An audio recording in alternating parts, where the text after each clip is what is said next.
Hello students, मैं रानी Tiwari rankers point में आपका स्वागत है। एग्जाम को अभी सिर्फ 15 दिन बचे हुए हैं। मैं आपको ये इसलिए बताते जाती हूँ कि 15 दिन 16 दिन, ताकि आप अभी भी अगर प्रिपरेशन नहीं कर रहे हैं तो स्टार्ट कर दीजिए, क्योंकि अब बहुत ज्यादा टाइम नहीं बचा हुआ है। तो इसी सीरीज में मेरा ये आज का 8वां दिन है और 8वें दिन में मैं आपके लिए एक क्वेश्चन लेकर आई हूँ सर्कल के सेक्टर के एरिया से रिलेटेड। आइए देखते क्या है। With vertices A, B and C of triangle ABC at centers, arc are drawn with radius 14 centimeter. The three portion of the triangle so obtained are removed. Find the total area removed from the triangle. ये कह रहा है कि एक triangle है, triangle की vertices जो ABC है, वहां स्पेस उसको सेंटर अगर हम मानते हैं, आर्क ड्रॉ करते हैं ट्रायंगल में जो कि 14 सेंटीमीटर का है, तो ट्रायंगल का कितना पोर्शन हम लोग क्या करेंगे, रिमूव करेंगे। ठीक है, तो इसके लिए सबसे पहले हम लोग क्या निकालते हैं, ट्रायंगल पहले बनाते हैं, है ना। ये ट्रायंगल है, ट्रायंगल का ये वर्टेक्स ए है, बी है, सी है। मान लीजिए कोई ट्रायंगल का इतना आर्क है जो कि कितना है, 14 सेंटीमीटर का। 14 सेंटीमीटर ये सेंटर है, क्योंकि यहां से भी वही चीज है, 14 सेंटीमीटर का ये भी है ना, 14 सेंटीमीटर और 14 सेंटीमीटर का ये भी है।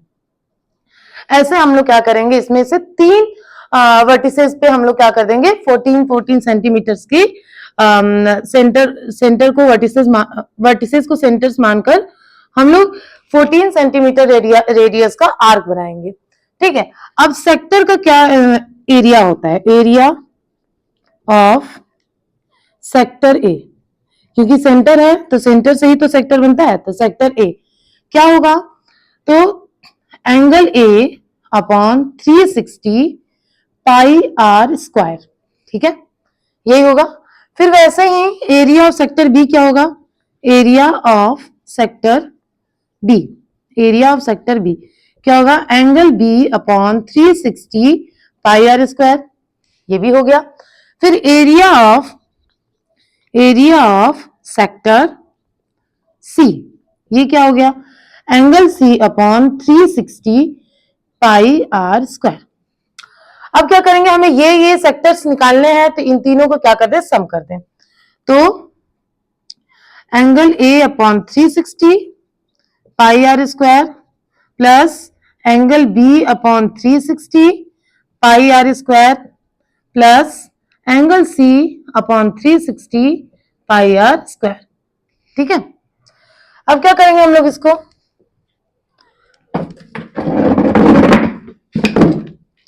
अब क्या करेंगे इसको हम लोग ऐसे लिख सकते हैं, 1/360 पाई आर स्क्वायर, क्योंकि इतना तो सभी में कॉमन है, pi r square pi square pi square, 360 360 360, तो बचेगा क्या, एंगल ए बचेगा, एंगल बी बचेगा और एंगल सी बचेगा। ठीक है, तो ये तो बहुत बचपन से ही पढ़ते आ रहे होंगे कि sum of the angle of the triangle कितना होता है, 180।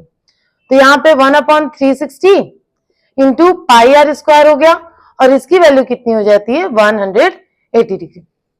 ठीक है, अब क्या करेंगे, यहाँ पे वैल्यू रखेंगे, तो 1/360 इंटू 22/7 इंटू 14 इंटू 14 इंटू 180, ये तो कट गया 2 टाइम्स में, सही।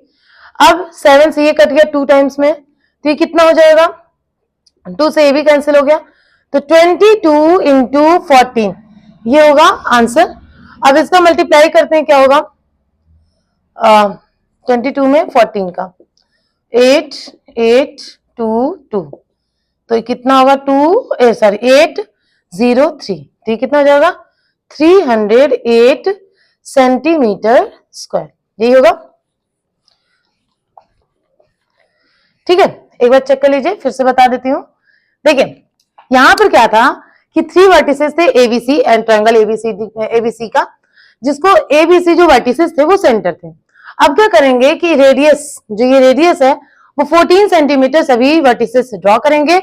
अब वो बन गया हमारा सेक्टर। तो इस सेक्टर की हेल्प से हम क्या करेंगे, जो इसको ट्रायंगल से रिमूव करना है, तो कितना एरिया हम लोग रिमूव करेंगे, तो ऐसे सेक्टर का अलग अलग एरिया निकालेंगे, इन एरिया को प्लस कर देंगे, कॉमन लेंगे, तो sum of the angle of the triangle जो होता है वो 180 होता है, तो उसकी वैल्यू रखेंगे, डिवाइड करेंगे और हमारा आंसर क्या आ जाएगा, 308 सेंटीमीटर स्क्वायर आएगा। तो इतना ही एरिया क्या हम लोग कर रहे हैं, रिमूव कर रहे हैं।